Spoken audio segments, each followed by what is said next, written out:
Hello, my wonderful, beautiful friends, guys. Welcome back to r/EntitledPeople, where people think they can do whatever they want because the world revolves around them. And in this episode, you'll hear a crazy story how OP's parents demand his own house. Because how dare our own son have a better house than us? Guys, the lineup of stories is ridiculous. So sit back, relax, and hey, try not to shake your heads too hard. Subscribe if you haven't, and the email will be posted right here if you guys want to share your own entitled stories.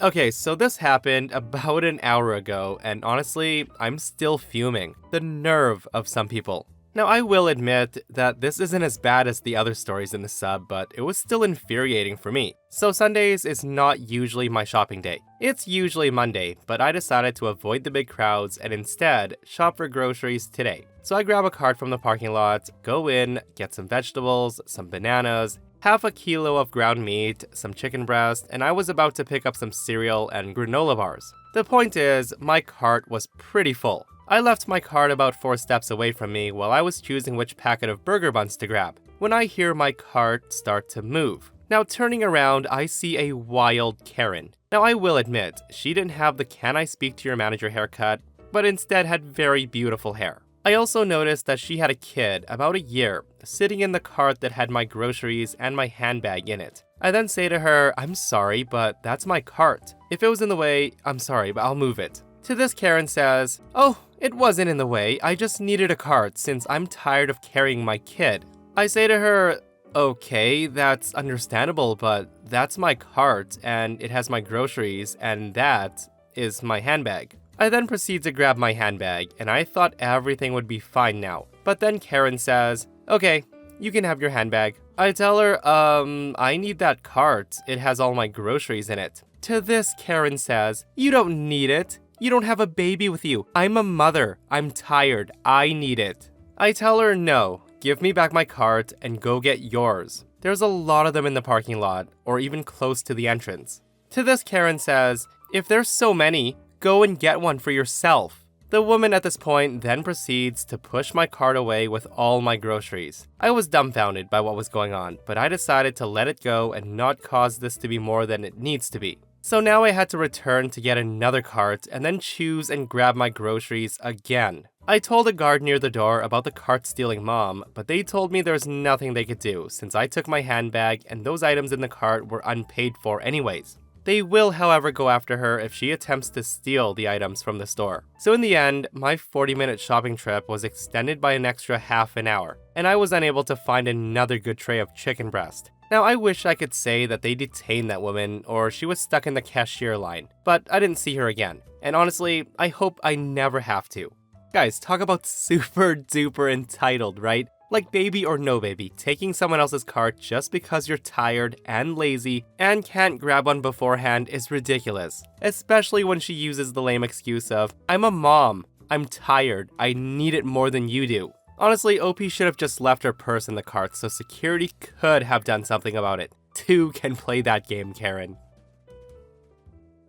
So a bit of backstory. I was with my grandfather at this new fishing pond in town. They just put a bunch of catfish in it. He's had a really rough time lately, and I thought I could help by spending the day with him after my grandmother died. We were set up on the bank into some brush where the catfish like to hide, and we had a pretty boring morning, but Grandpa always loved fishing, so it was really calming and relaxing for him. We were talking about going and getting some lunch and coming back, when a pair of guys came down asking if we wanted some sandwiches, since the rest of the group didn't show up. We invite the boys to fish with us, and they happily agreed, and we had a good time when one of the boys had an emergency with his girlfriend and had to leave. By this time, we were pretty successful reeling one in every couple of minutes. After they left, we spent the next 30 or so minutes in complete silence when the Karen and her kid come along. The conversation went as followed. Karen says, "Excuse me, can my son swim here?" Grandpa tells her, sorry, we've got our lines in, and if you get in here, you can tangle them or get hooked." Now, as soon as the kid hears my grandpa say that, he says, "But I want to swim." I tell him, "You know if you do that, you'll scare all the fish away, right? And you might get something stuck in your foot." Hearing this, the Karen says, "Did you just tell my son what he can or can't do?" She then turns to her kid and says, "You go ahead and play in the water, baby. Don't let them stop you." My grandfather says again that they're gonna scare away the fish. And Karen says, I don't care, you can go fish somewhere else. We've had enough, so we start reeling our lines in when this kid tries to grab onto one of the hooks because it's pretty. Thankfully he missed, but my grandpa told him not to do that and we left the area before Karen could scold us for tormenting her baby. We end up on the other side of the pond before we threw our lines in again. Not even 20 minutes later, I feel a tap on my shoulder and it's Karen. She says, so my baby was wondering if he could fish with you guys. I say to her, I'm gonna go with a no. This gear is really expensive and it's not a toy. I just can't trust strangers with my stuff. I'm sorry. To this, she says, oh come on, it can't be that hard. He'll be super careful. So after that, I basically tell her to F off kindly, and then bungeed our poles to my chair just in case, and went back to sleep. A while later, my grandpa told me we should probably go, so we pack up our stuff. On our way back, we passed the mom and the kid without even acknowledging them, while the little boy cried that he wanted the shiny thing on the end of my stick. We were about to reach the car when I feel a tug on my pole and a scream behind us. The kid had grabbed the hook on the end of my pole, and it had lodged into his hand. The Karen comes over screaming like a banshee how we hurt her kid, and we were irresponsible, blah blah blah, and that's when my grandpa crouched down to inspect the hook. He tells the woman that all the barbs have gone through his hand and he's gonna have to cut them off. Hearing that, the woman rips her kid away, which in turn pulls on the hook in the kid's hand. She then screams, oh my god, how dare you touch my son? I will call the cops on you, you pedo. Shame on you. That's when my grandpa says, you've been nothing but trouble for us. For your information, my wife took her life less than a month ago, and I came here for the day to relax. And instead, I have to deal with an entitled bitch and her kid. So if you don't want your kid to get an infection, I suggest you let me do my thing before you bitch about anything else. My grandpa then grabs the pole and cuts the line, leaving the hook in the kid's hand. We start walking away when the mom speaks up and says, hey, aren't you gonna take it out? Grandpa tells her it's kind of hard taking out a hook without touching someone. I would suggest going to the ER as soon as you can, but judging by your character, he might lose his hand from you talking to someone in the lobby. We got to the car, and that's when the Karen looks at my grandpa and she screams, if I was your wife, I'd have killed myself too, and then she walked off. I ended up having to drive us home because my grandpa was in tears. It's sad how many people in the world don't understand how hurtful saying something like that to a person is. It breaks my heart. Unfreaking believable, guys. I'm sorry, but the last comment that came out of her mouth, I would have taken off my shoe and thrown it at her. Like, what an absolute heartless and disrespectful thing to say to somebody. Okay, so I'm a 38-year-old woman. I have a great career, a loving boyfriend, great pets, and friends. I have never, ever wanted kids. So 5 years ago, I ended a relationship with a man named Jason, who I thought wanted the same things I did.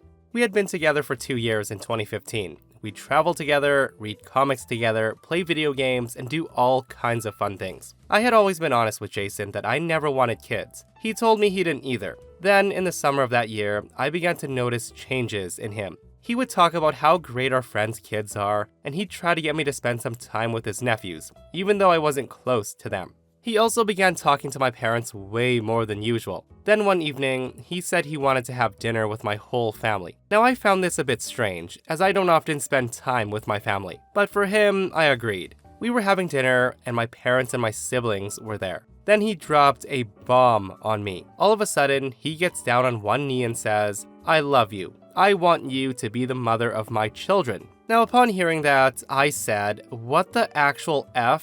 That was the first thing that came out of my mouth. We hadn't talked about getting married, much less kids. I never wanted kids, and I wasn't ready for marriage. I took Jason to another room, and I asked him what the heck he was doing. He then dropped another bomb on me and told me he'd been talking to my parents about us getting married and starting a family. Now let that sink in. He talked to my parents, not me, about our future. He said he'd asked my dad's permission, before he asked for my consent. Now I was furious. All this was obviously meant to pressure me into saying yes. My mother, being nosy, walks right into the room we were in and asked what was wrong and why I'd not said yes. I told her and the family that they needed to leave. When they left, I tore Jason a new one. I asked him how dare he assume that I was gonna marry him and have kids with him when I had made it very clear that I didn't want those things. He told me he was hoping that I would, quote, grow up, and want something meaningful. He had the gall to act like I was a bad person in all of this. I threw him out, and the following day, I ended the relationship for good. Now doing so, my parents were pissed at me. My mom cried about how she'd been looking forward to getting grandkids from me, and how I let her and the whole family down. My siblings too told me that I had made a huge mistake by letting such a nice guy go. And my dad actually told me to apologize to him. Their behavior told me that my desires and consent didn't matter to them one bit. They just wanted me to follow the same life script that they did. Till today, I haven't forgiven them, mostly because they still think that they and my ex were right. My current boyfriend and I have been together for 3 years. He and I share the same passions, and he's had a vasectomy, so I feel much more secure when he says that he doesn't want to have kids. My parents and siblings are no longer a part of my life. I hardly ever call them or see them, and I'm happier for it. I never spoke to Jason again, though he did try and reach out to me. He maintained contact with my parents for some time, hoping that they'd force me to change my mind. Now, I still believe what he did to me was scummy, to say the least. But I bear him no ill will, and I hope he's happy. Okay guys, I'm not gonna lie, I'm kind of flabbergasted at how this guy talked to her entire family about their future, but he never talked to OP. And I get it, okay? People do change over time, and as you grow as a person, your views and beliefs do change. But guys, I am curious though, for those of you who don't want kids, don't want to get married, if your partner suddenly changes their mind because, as I've mentioned, people sometimes do, what would you do in this situation?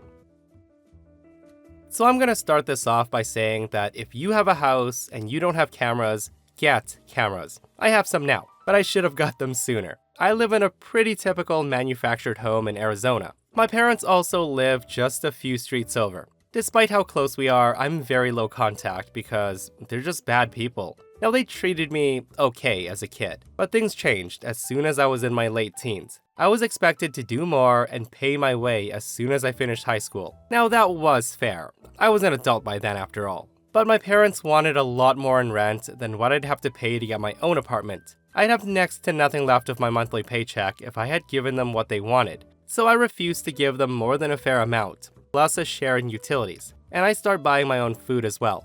Now, my father openly said that this wasn't good enough, and my parents actually filed official paperwork to evict me when I refused to cater to their demands. So I leave home and got an apartment with my best friend. 5 years later, I buy my own house in a neighborhood not far from my parents. My parents, though, somehow didn't like my independence from them. Did they want me to fail or something? I don't know. But the incident that caused the very low contact was when they demanded that I trade houses with them. And yes, you read that correctly. They wanted to trade houses. Their home is smaller and older than mine, and it has one less bedroom. And their yard is smaller too. When they first saw my place, they looked pissed. After a couple of more visits, my father actually said that it wasn't fair that I was doing better than them.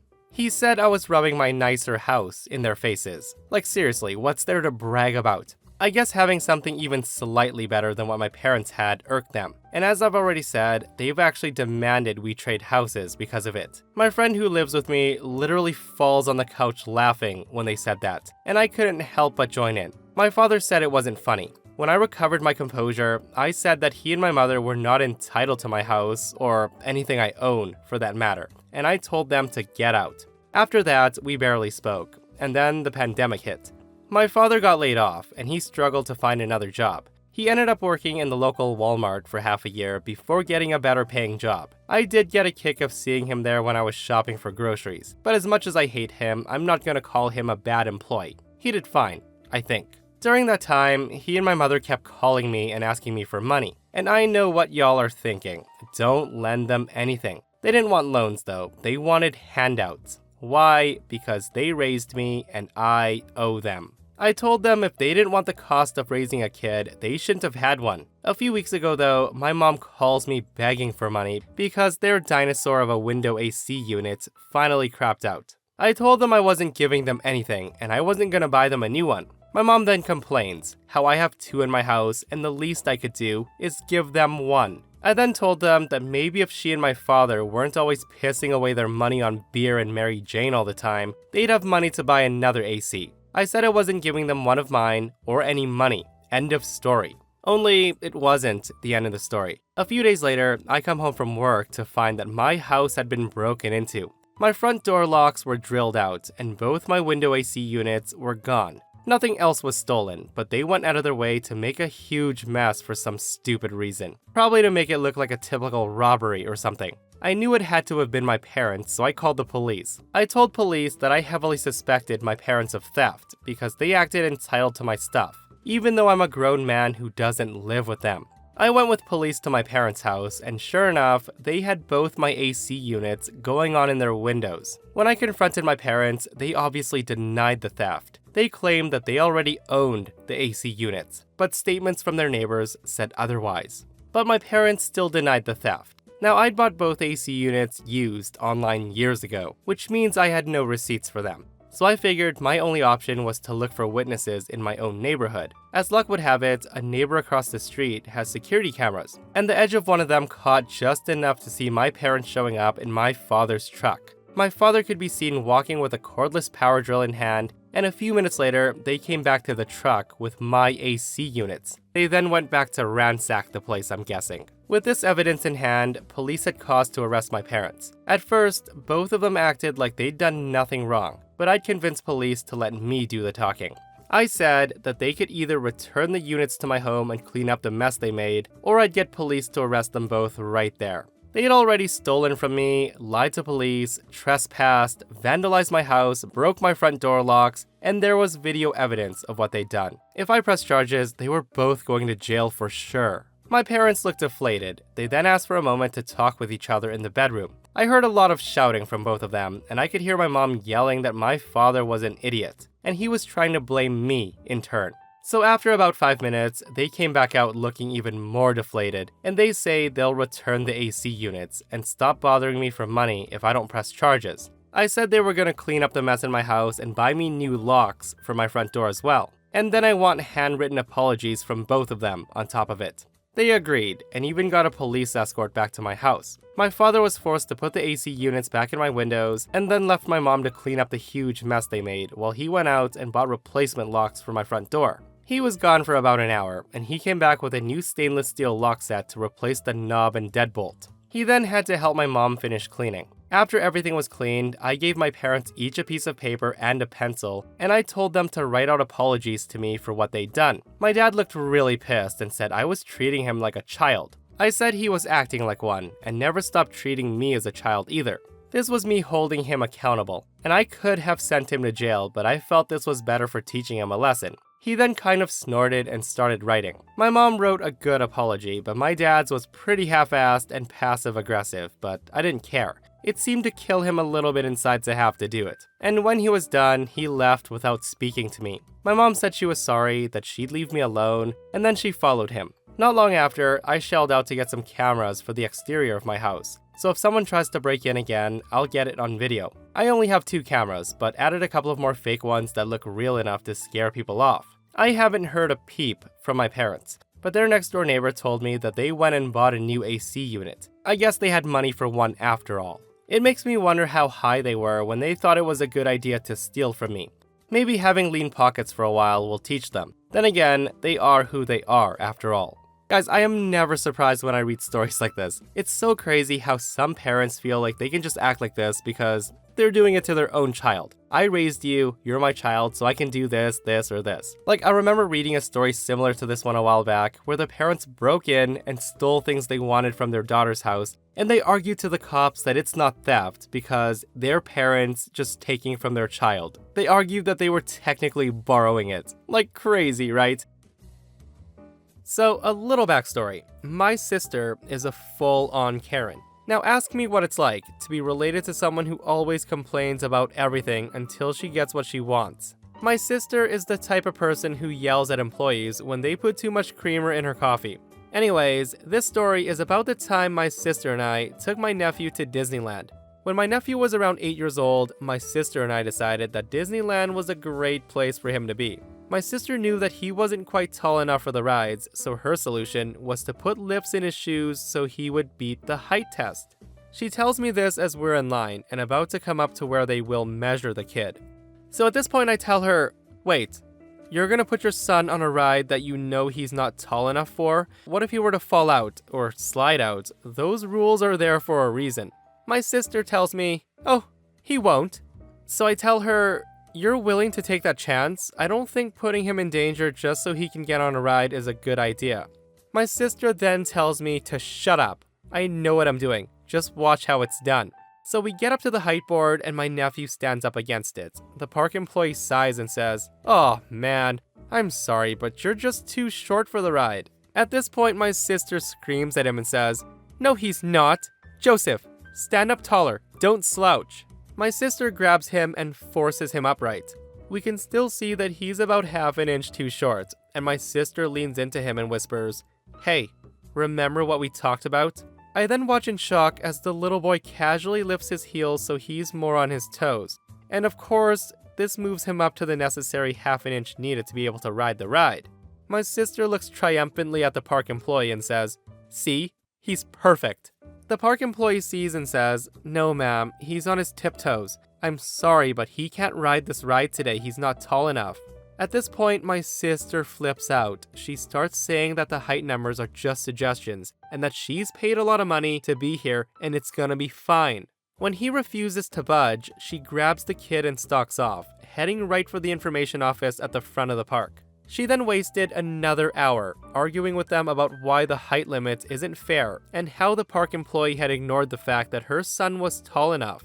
The whole time, I sat off to the side and listened, and I was mortified by this. She demanded a manager, so we waited about another half an hour. A manager comes forward and measured him right there, ensuring he kept his feet flat and showed my sister that he was not tall enough. So at this point, I thought the situation was resolved. My nephew clearly wasn't tall enough, and we had just wasted an hour and a half so my sister Karen could be right. As the manager was walking away, my nephew says, "Oh man, I guess the paper towels in my shoes didn't work to make me taller, mommy." The manager hears this and turns around and says, "You put lifts in his shoes? Do you know how dangerous it is to put a child on a ride he's not big enough for?" My sister was defeated and she screamed, "I've had enough of this. Forget it. You people have ruined my son's day. Do you know how much I paid to get into this park? Blah, blah, blah, blah."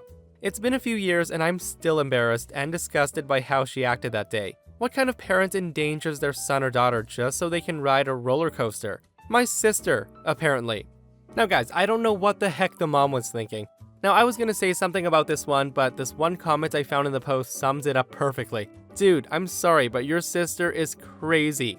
And that, my friends, brings us to another end of our slash entitled people. Guys, we survived another wild episode. Guys, if you enjoy the stories, do hit that thumbs up. And if you missed the last episode on the channel, I'm gonna link it right here. A smug lawyer tries to mess with innocent small town farmers, and he gets destroyed, absolutely wrecked. It's such a crazy story, so go check it out if you haven't. And myself and Stevie Boy will see you guys in the next one. We love you.